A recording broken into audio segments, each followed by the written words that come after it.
Step into the world of the Superpro podcast, where we lay out the blueprints of home service excellence. Join us as we break down the wins and struggles of pros who are at the top of their game. Put their wisdom into practice as you build your company's success. Brandon Brown, founder of Brown's Heating and Air, shares his journey and insights on building a successful home service business. He emphasizes the importance of finding a supportive partner, getting involved in the local community, and providing exceptional customer service. Brandon also discusses the strategies he uses to attract and retain great employees, such as partnering with trade schools and offering employee benefits. He highlights the value of implementing a membership maintenance plan and utilizing online booking and texting for customer convenience. Finally, Brandon emphasizes the significance of knowing your numbers and pricing your services accordingly. Check out Brandon's book, Cool Success, on Amazon. Let's dive into today's episode and uncover the secrets to success in the home service industry. All right. Welcome to the Superpro podcast, the heartbeat of home service excellence. I am Roland Leitenberg, your host and co-founder of Housecall Pro. I'm an advocate for all the hardworking pros out there that are making our homes better, safer, and more comfortable. Through Housecall Pro, I've had the privilege of supporting hundreds of thousands of pros just like you, empowering them to achieve more, stress less, and redefine success in our industry. Today, I'm super excited to welcome Brandon Brown to the show. He's been the driving force behind Brown's Heating and Air, and they're renowned for their exceptional service and commitment to quality. Brandon's built a reputation around excellence, not just in his company, but also the industry, and is even, as of this last week, a best-selling author on Amazon with his book, Cool Success. He's got 32 employees, he's got a fleet of 16, and he's looking to hit $8 million this year. I have no doubt he's going to hit it this summer, and I'm excited to dive into Brandon's journey, some of the challenges, and he's got so many golden nuggets to share with us. Welcome to the show, Brandon. Yeah, thank you, man. I'm always honored to be able to do anything you need or help with. It's always I look forward to it. That's great. Yeah, thanks. Our goal of the show here at the Superpro podcast is just to show other pros what's possible. And there's so many folks that have been doing it for so long and have so much industry knowledge, just like yourself. And you love sharing it with all of our pros. So I'm super excited to have you on. When you look back at your history, what was the tipping point when you're like, all right, I got to go start Brown's Heating and Air? What made you jump into this journey and think you could even do it? Yeah, it was crazy. It was really a lot of things had to fall in place. I started my business in 2006. I had been doing heat and air since high school. I graduated in 2000, working for somebody else, and it just hit me for several years working for somebody. It was just something in me that I just wasn't happy. I loved heating and air, but I wasn't happy where I was at. I was like, something, I need to be doing something different. So actually about 05 when Katrina hit, I was also a firefighter. So I went and actually helped with Katrina for about 6 months and came back. And I had just met my wife at the time. We were dating, and I was like, I need to do something. I need to either go back to work for somebody else or what I do. And she pushed me to start my own. She's like, just do it on your own. You can always have something to fall back on. So here I am. I've only been dating her 6-7 months, and she was able to talk her dad into loaning me $2,500 to buy my first van. So it took me a long time to pay him back, but I mean, just that faith in me, after only being with me 6-7 months, to ask your dad, can you think of your daughter coming to your dad, hey, my boyfriend wants $2,500 to start a business. But he did it, really didn't hesitate. I bought the van, paid him back, and I just hit the ground running. My wife, she's now my wife. We've been together since then. We've been married, and she's the vice president of the company, and we're still married, 2 boys, and kicking it together. I feel like that's a golden nugget within itself, is like, find yourself a partner that supports your dreams 100%, even when it sounds crazy. 100%. Asking your father-in-law effectively now, for $2,500 to start a business, that takes some guts. It was tough, but I knew I could do it. I was doubting myself, but she knew I could do it too, and saw something, and they agreed. So it was crazy. Yeah. So you've been building your company. You've got a great team, 32 employees. Where do you find great employees? I feel like this is the hardest thing for most companies. They're like, wow, I'm struggling finding one. How the hell did Brandon get 32? Yeah. And Like, it's been a building for 18 years. Finally, we're in the position the last several that we're attracting the employees automatically. The guys we're getting with the experience and the reputations they have are coming to us. I use that to beg them, but it took us so long, and it's even harder on us because my values are so high on how we treat people. So we would turn people down with more experience than I had, but because they didn't fit the profile or the personality or the likeness that I wanted to have in people's houses, I wouldn't hire them. So I got involved early, and it's one thing I should have done earlier. I tell people now, get involved early in your trade schools, your high schools. We're hiring people now out of high school and in the trade school as an apprenticeship program and teaching them. And we're so involved. I'm on the board for the heating and air program at our college. So I get first pick. I go over there and the teacher's like, you need these two now before the other companies come in here and get them. And I'll interview them and start meeting them. So if the quicker you can get involved in your trade schools, volunteer, the quicker you'll find the best, better employees.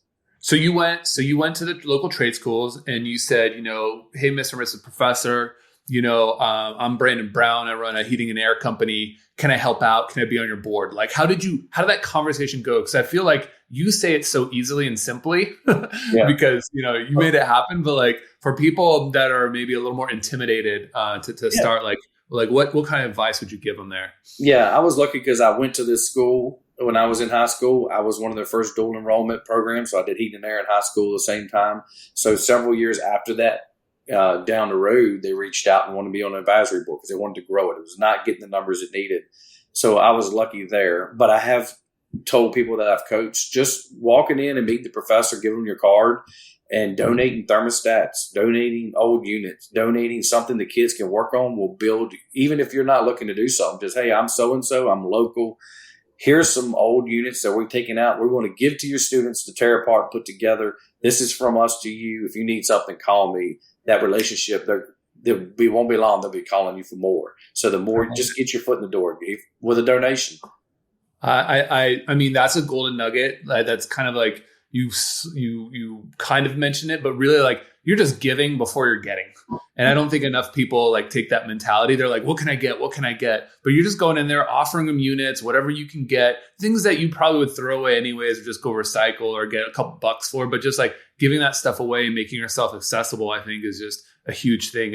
And I feel like that's a simple unlock, not just for getting into, trade schools, community colleges, things like that, or high schools, but just life in general. Yeah. It's not all about me.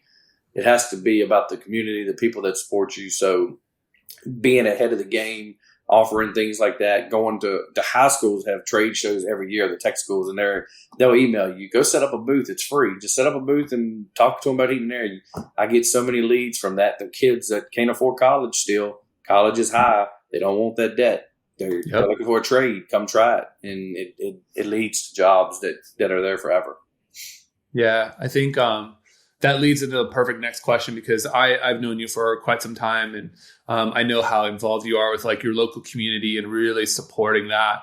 And obviously your community has been supporting you back, but you're kind of giving back. If you're a company, let's say you're Brown's Heating and Air, maybe when you had 5 employees, how would you coach someone to get involved in a local community? What are some tactical steps that can get them kind of kickstarted in the right direction? Yeah, the first thing and the best thing is don't think of it as, I'm only getting involved. It's money. I got to donate. Time is worth more than money in a lot of these places. Find your local organizations. We have a couple here that are local. There's one that we've been supporting since I went in business. It's called Challenge Sports Exchange. It's 100% local support. People that keep handicapped, people that don't get to play sports, they put on sports for them. They just look for people to come show up and donate your time. Don't even worry about wearing your work clothes or giving out business cards. Just start letting people get to know you personally. If you go out there showing up as just a business, like you're looking for work, they're going to get rid of you quicker than you showed up to volunteer, because it's not about money. It's not about what can you do for me. It's about how can I help my community, because they're giving you the work. They're calling your company when you need it. Show up.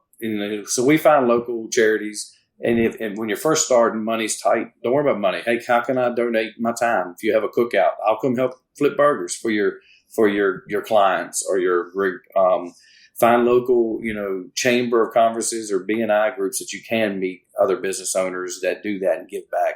But just start small. You don't have to just show up with a check, because 9 times out of 10, they'd rather you show up with some employees and just donate some time. It goes miles and miles on their heart and your heart as well.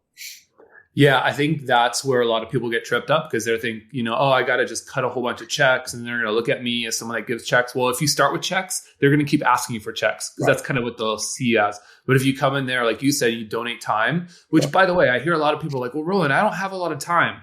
But I go back to them and I say, you know what? Yes, you have high seasons and low seasons.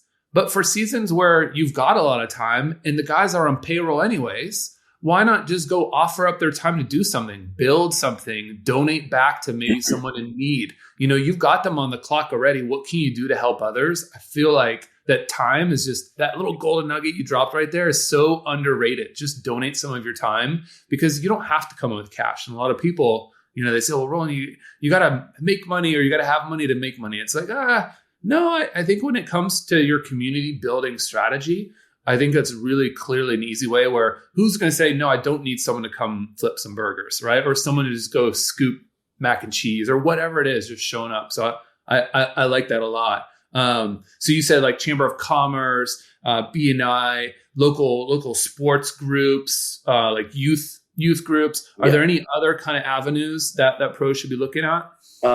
Anything that you can get in front of people, get business cards. And that's usually when you're just trading business card for business card, groups that you're able to put your name in on their website or your logo for cheap. There's a lot of BNI groups and chambers that are maybe 100, 200 a year.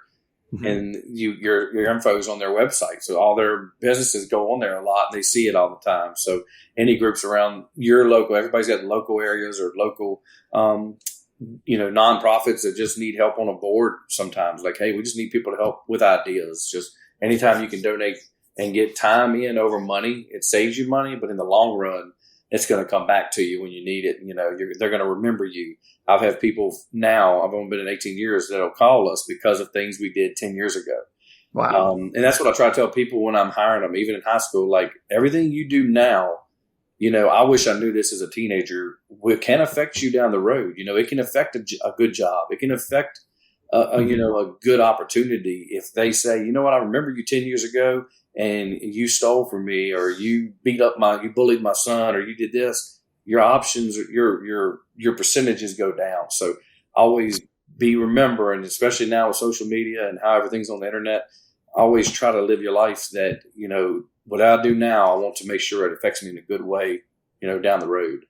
Yeah, you definitely got to be proud of every interaction, and even if you don't think there's anyone watching or doing, just do the right thing. Yep. Just have that be. But I feel like for local businesses, your reputation is really all that you've got. That's right. I think you've done a really good job at Brown, just building such a stellar reputation, and it's really hard to build, but it's really easy to screw it up. It is. Yep. So, just keep that in mind whenever you're faced with a choice or a set of paths.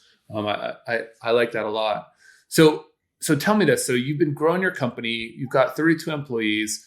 How are you going through this whole training process of getting them to do it the Browns way? Like, how are you building them up? Are you just finding the right people and then giving them autonomy? Are you checking in on them and giving them some degree? Like, how are you doing that? How are you building that? Our whole process from start to finish, we preach it all the time. Checklist. I mean, they have to be done.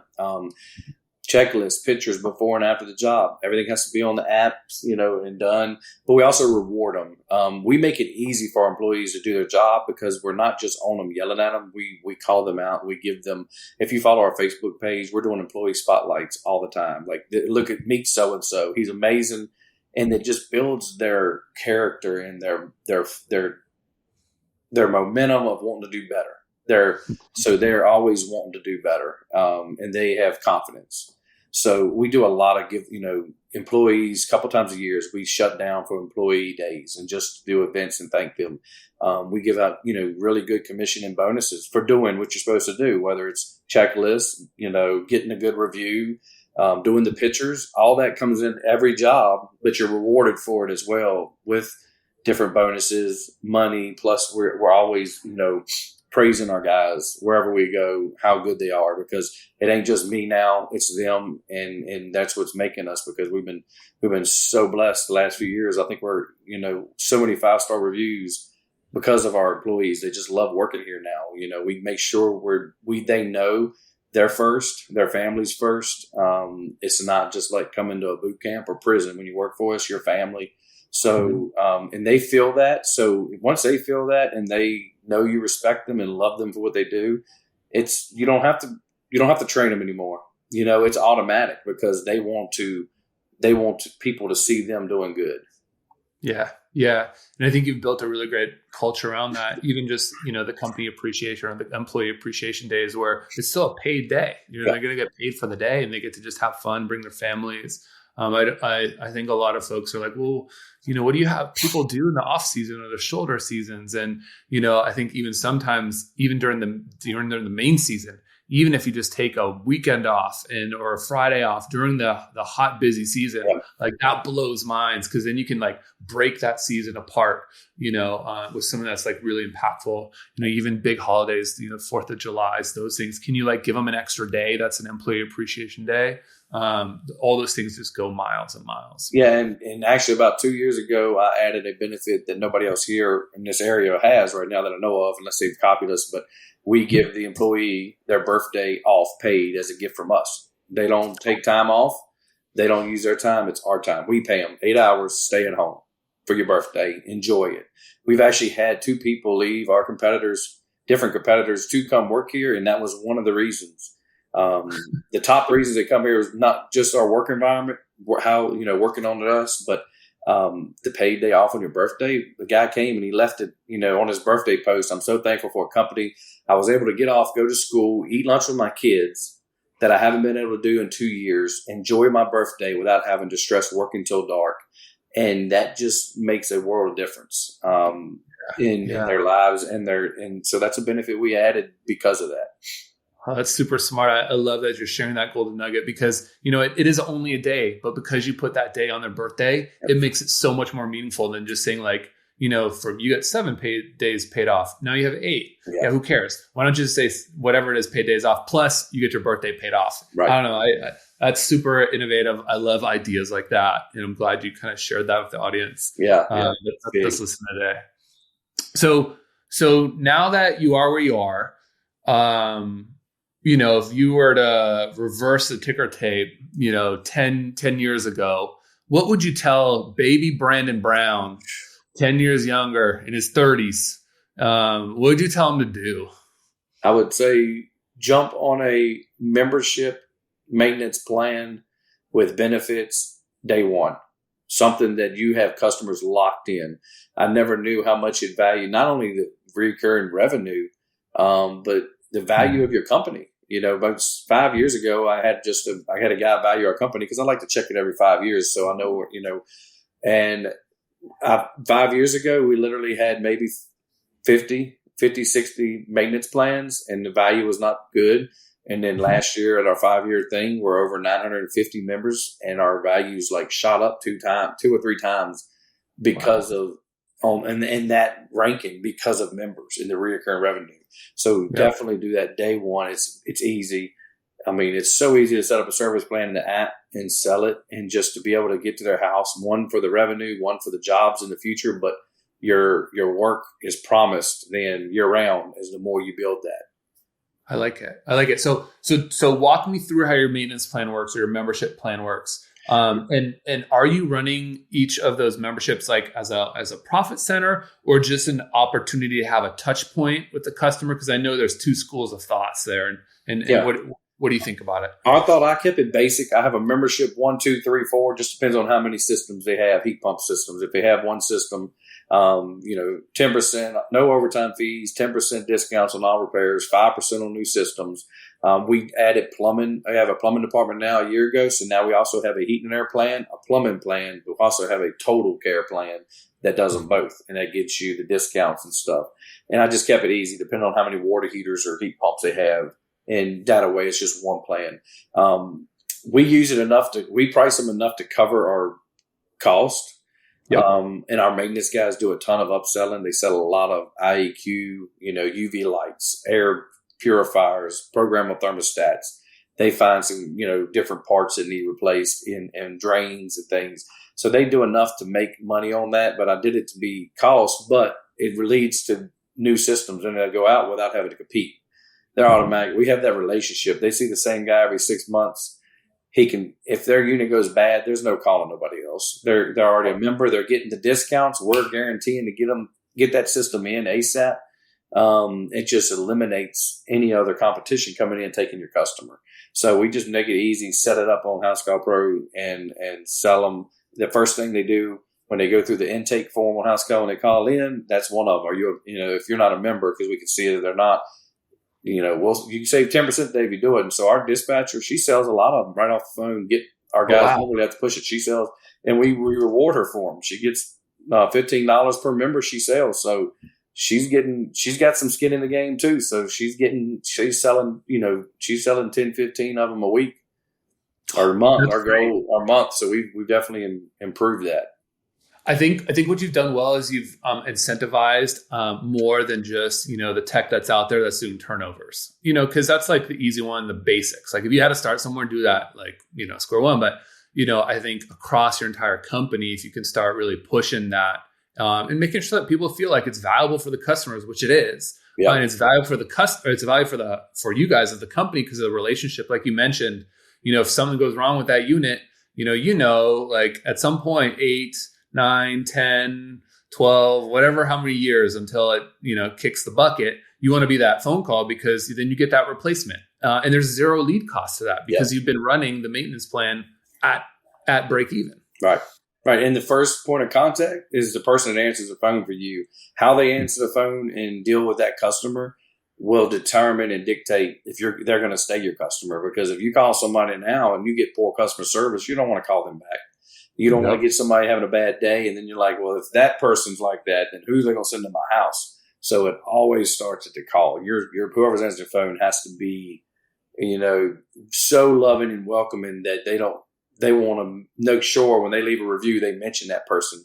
And our girls in the front get that all the time. If you read some of our reviews, it mentions the girls. I was from the start to the finish is why I chose Browns and I recommend them. And that's how you get your customer base. Yeah, I think that's often overlooked. I feel like that initial impression sets the tone for the entire rest of the interaction, whether it's a new customer or an existing customer. Right. And I think that also helps close the sale at the end of the day too. Yes. Because people will remember the first interaction and be like, look, if anything goes wrong, at least I feel like I can call Brown's office and, I can get it taken care of without like a hassle of, do I get a call back? Do I not? Do they have attitude because it's a repair, not a replace? Right. Because a lot of shops will be like, oh, we just want to do replacement. We want to do repair. Yep. And it's like, well, you can't run a business only that way. Right. I mean, I guess you can, but to get to your level, you gotta do it all. Do it all. Yes. That makes sense. You mentioned, having a set of questions that you make sure on that interaction that each time there's an intake. Talk to us about what you've got set up kind of inside of Housecall Pro using the customer intake and what's on some of those questions you have amassed besides the membership. The intake it flows. The girls at the front love it because it's just so easy. If you pick heating and air or plumbing, it goes through a list of questions so that the technician gets a list of info that they don't have to ask when they get there. They don't have to waste 10 minutes. And it's stuff like, what is the problem? What have you noticed? What is your thermostat reading? Have you changed your filter? Are there any, dogs or animals we need to be aware of that either can bite or get out? We don't want to let your cat out and you not tell us. Is it, best to use the front door, the side door. And it's just, we do that with a flow and get as much info as we can. What is the last time that it cooled or that you noticed any sounds? And that way on the way there, technicians thinking about these things, it saves time for him to get in the door. Ask him over again himself. Yeah. And go straight to an issue or try to find the problem quicker. That makes a lot of sense. Yeah. I think the more you can prepare, your technician while they're out there. I know there's folks too using Housecall Pro VoIP, and you can listen to the call and the call transcription. So you can kind of have that, when you've got that windshield time anyways, be useful during that time and set yourself up for success for sure. Yes, absolutely. Yeah.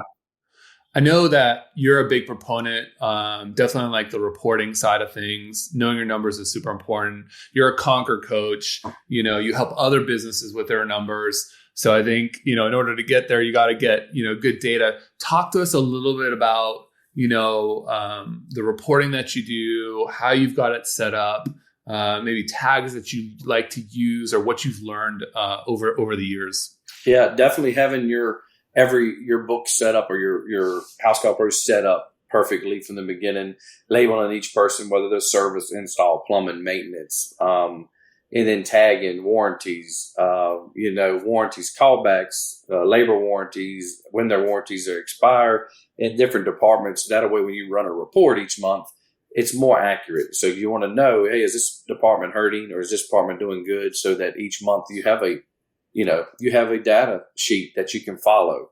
And then you're also then preparing for when the slow season is. Some people in different trades have different slow seasons. So if you're starting to see every year the trend do this, then that means when you're up here, you need to be saving money, not spending it to get down here so that you don't lay nobody off. So that's the hardest thing to learn too. That I wish I'd have told myself years ago, is save money when you're the busiest, but just because I'm busy now and I'm making all this money, you can spend it and have a good life, but make sure there's always a valley coming. So being able to see that data, I think once I see it, that's when it really sank in how much you could hurt and how and your business could really hurt. Just maybe guessing and thinking, but once you see it and you see red or then you really start getting scared as a business owner. If you have employees, like, I don't want to be in this valley and hit red and have to lay off somebody because I've got some good group of guys and you'll never get them back if you lay them off. Mm-hmm. Mm-hmm. Yeah. And I feel like, it's definitely in seasonal businesses like HVAC, you have really high highs and really lows, but you've added plumbing, which is a little more steady because plumbing's kind of like year round, but those technician skills aren't always transferable, right? Because they might just be an HVAC tech and not a plumber, right? Yeah. And so I feel like a lot of folks might be out there like, I can't get the data that I need or the reports aren't bad. But I think the golden nugget here is, you're tagging everything and you're tagging it on every single call because you're using also the customer intake. The gals in the office sound like they're super well trained and doing that every time. The technicians, you've got the checklist on the technician level on each job that they have to do before they can close out. And it feels like building that in your systems, you can get good reports and good data, but you have to start with it being tagged and clear. You got to tag them. You got to, give them a business type, but you also have to stay on top of it. You got to make sure each job gets tagged. Each person gets tagged. It's not a setup and then go 6 months later and pull a report. Sometimes you got to go in each day and go back. Maybe this job turned out as a profit, but ended up being a warranty and you have to retag it and you didn't. So then your numbers are off. So it's something you have to train yourself to make sure you're checking either daily or weekly. Sometimes if you're a smaller operation and you're in the field a lot, maybe set up time once a week just to go through the week and make sure everything was tagged and put in the right position. Yeah. Yeah. I think that's always hard to do because you always feel as a business owner, you focus on like the revenue driving activity. But in order to drive more revenue, you got to see those trends like you mentioned, where it's like, look, when's the start of busy season? When's the slow season? Weather is like a huge component to your business, obviously, depending on, is it like an El Nino season or a La Nina or like who knows what season it is. But at least that way you can kind of start to see, okay, it's going to start to slow down. And so, when you're booking out calls, what you should be doing. It's not just you, but the entire staff. Right. Yes. Yeah. Everybody's got to be on board with it, know how to do it, starting marking on the way, start and finish. That can throw your times off, making sure they're clocking in and out each day. So it's always a constant, you're always making sure you're checking things and people learn. And once they learn it and do it, it's a lot easier. But just keep an eye on things so you don't get too far behind trying to catch up. Yeah, I like it. That's kind of like the trust but verify mantra. Yeah, that's right. Trust but verify for sure. So you've mentioned, so we launched like the new online booking V2. Now it has like zips in it. What are you finding like consumers doing? What are homeowners doing these days? Like, how's it changed in the last? You've been doing this for a while now, but how's it changed in the last 5 years? No, it's been tremendous. We use having the service area set up and online booking. The younger people don't want to call. They're not calling. They want to book everything on the phone. So if you don't have online booking we probably book more calls through online booking than them calling in. Wow. Having the zip codes there so that it automatically takes out. If you're not in our zip code, it says we don't service, so we don't have to, decipher. It's so easy. And then we also have, we use Podium that works with Housecall Pro, being able to text. They're texting all the time. Between text and online booking, I think I would probably be willing to put my check on at least 60% of the people book. Between Majority. Online booking or texting in through Podium because they don't want to call. They're just like, hey, my air conditioner's out. And we text back, well, we have somebody available, blah, blah, blah. Okay, book it. Here's my address. And there it is. And you don't even talk to the person. So it's going that away. 5 years ago, you would have to just be phone. Now you got to make sure you have online booking on your websites, your Google page, anywhere you have Facebook page, and then also have some kind of a text platform or email platform because people don't want to call. That's right. Yeah. And I think what you're saying is, just because you might not like one medium of communication doesn't mean homeowners don't like it. Right. And so, I think what you've done really well is you set up Browns to be like, look, however you want to talk to us, we're here for you. We're good. Call, text, email, doesn't matter. We'll get back to you. And it's not like you're trying to force them in a phone call. Cause I know myself, like I'm working on wiring up my tough shed these days.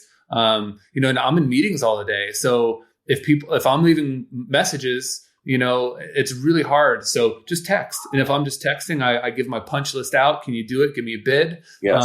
It all happens via text. And if you're not doing it via text, there's a couple companies that just haven't texted me back. Well, guess who's not getting the job? Yeah. And the one thing that hasn't changed since 2006 to now is the complaint of if someone doesn't answer the phone or call them back, they're not getting to work. And that's what you hear all the time. And I see posts all the time, people looking for just painters or landscapers and stuff. I've called 20 companies. I'm trying to give my work away. Nobody will answer or call back. And look how much money people are losing. So you have to have these avenues because if they can't text you, they're going to the next company that will text. That could be a $10,000 job just because of a text message. So no matter what changes, people are not going to keep calling. If you call back, answer the phone, call them back, and you set up an appointment, your rate of closing is already through the roof ahead of most people that don't even want to call people back.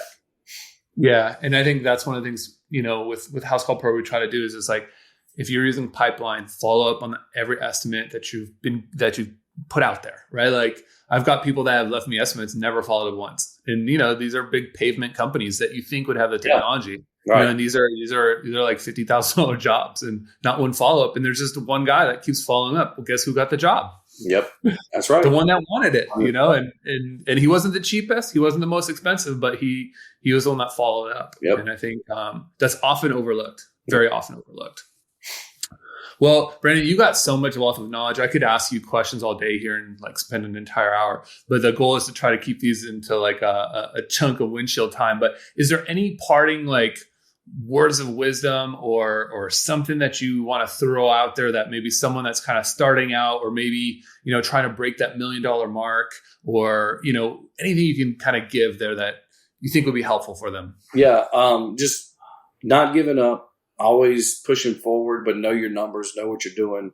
Make sure you're pricing your worth. For years, several years I was in business, I just priced it, not knowing what I was really making, and I was just losing money. So just know that the trades and all trades, heating, air, electrical, plumbing, machine work, welding, anything you do with a trade is a dying breed, and you're worth more than people want to pay. So don't settle to be the less expensive. You're worth what your knowledge is power, and I compare it all the times. Like you can go to a doctor or a lawyer, they're going to name the rate, whether you like it or not. Their rate ain't changing and you have to pay it. But we're in the same boat now. So a lot of companies just settle for, I'll just do it for the cheapest, and it's not worth it, and people go out of business. So knowing your numbers, knowing what you're making, have a budget and a plan, and get into schools and get the kids into your business green and teach them how you want them to grow, so that you're there for the long run.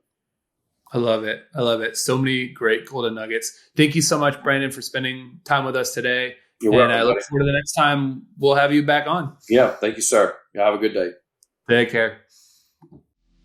The Superpro podcast is brought to you by Housecall Pro, the leading platform for the home service industry.